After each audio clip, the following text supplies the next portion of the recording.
So this work is called Papare 80.1. It was envisaged with Ruben and Anna. I was lucky enough to be invited to exhibit here, and I met with Ioana, who is the curator, and we worked as a whole team to develop a concept and the layout, and the end result is Papare 80.1.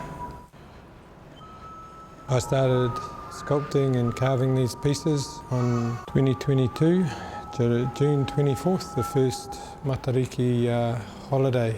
This work has been huge in a number of ways. I just want to mihi to the pātaka team who without this I just could not have envisaged that ever happening.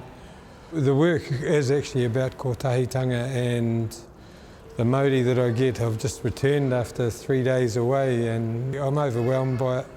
There's so many people behind it, so many different people that are a part of this work, and that's why for me it's really significant and quite emotional to walk around and see the work. There is about 10 tonnes of stone that is on the ground, and all these stones have been washed and manhandled and placed at the base of the 81 po. I've picked up one stone and put it back in the pile. I have not done anything of that.